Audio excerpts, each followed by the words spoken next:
Salam. Salam, buyurun. 1932-ci ilin S işarəli 25 sentini gətirmişəm. Bu hardasa 27 ildir ki, məndədir. Bu hardandır sizdə? Supermarketdə kassir işləyirdim. Bunu müştəri xırda pul kimi vermişdi. Kassadan çırpışdırırdınız? Arada olurdu.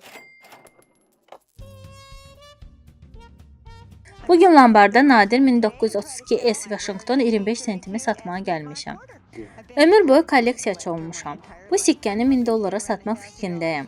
Amma 750-yə qədər düşə bilərəm. 1932 S Quarteri barədə məlumatınız var? S işarəsi bilirəm ki, onun San Fransiskoda döyüldüyünü bildirir. O nadirdir. Antiqa şeydir. 1932-ci ilin 25 senti əsas ona görə nadirdir ki, həmin il ayaq üstə duran Liberty'dən Washington dizaynına keçiblər. İlin axırında San Fransisko zərbxanasına da nəhayət qəlibləri gətiriblər. Orada da istehsal olmağa başlayıb. Həmin il Filadelfiya 4 milyona yaxın kvoter buraxıb. S işarəli San Fransisko kvoterləri isə cəmi 400 minə yaxın zərbə olunub. Ona görə bu sikkə son dərəcə nadirdir. Vəziyyəti çox gözəldir, amma Elə ona görə özümə götürmüşdüm. Dedim, yəqin kiminsə kolleksiyasında olub əvvəl. S işarəsindən nə isə gözüm su içmir.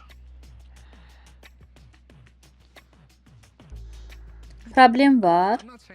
Demirəm ki, saxtadır, amma zərbxana işarəsinin forması qəribədir.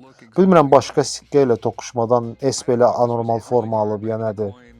Elədirsə qəti qorxusu yoxdur. O cür deformasiyalara backmark deyirlər. Amma hər halda şübhələnirəm.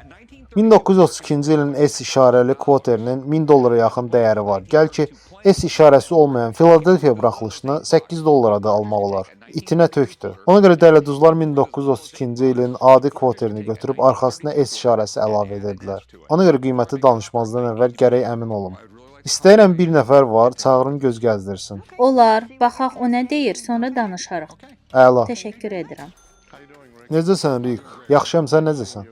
Yaxşı olasan. Səni bu kvoterə görə çağırtdırmışam. Yaxşı.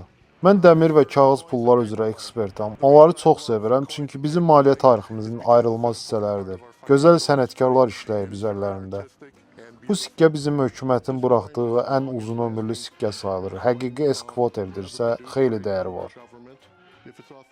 1932-ci il Washington 25 sentlərin buraxıldığı ilk il olub.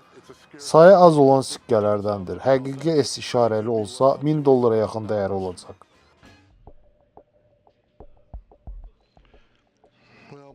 Yaxşı xəbərim odur ki, bu həqiqi 1932-ci ilin kvoteridir. Yaxşı. Pis xəbər isə odur ki, S işarəsi normal formada deyil, böyük ehtimalla saxtadır. Bunu ona görə deyirəm ki, burada sonradan əlavə olunmuş S işarəsinin ətrafında əlavə gümüş hissəciklərini və ləkəni görmək olur. Deyirsiniz S işarəsini sonradan əlavə ediblər? Bəli, S-i bu sikkə çıxandan sonra artırıblar. Təəssüflər olsun ki, 1932D və S işarəli kvoterlər çox saxtalaşdırılıb. Elə ona görə antik bir şey alanda gərək yüz ölçüb bir biçəsən. Dələduzlar çox ağıllıdırlar. O qədər də dəyəri olmayan adi 32-ci ilin kvoterini götürüb S artırırlar və qiyməti süni yolla qaldırırlar. Çox sağ ol, minnətdaram. Xoş oldu. Bağışla Kelly. Yaxşı xəbər odur ki, gümüş sikkə kimi 3 dollar verə bilərəm. Ehtiyac yoxdur. Qoy bir 27 ildə keçsin, bir də gördüyün qiyməti 5 dollara qalxdı. Çox məyus oldum. Təsəvvür elə bir şey bahalaşacaq deyə 27 il qoyub saxlayırsan, sən demə hamısı boşuna imiş.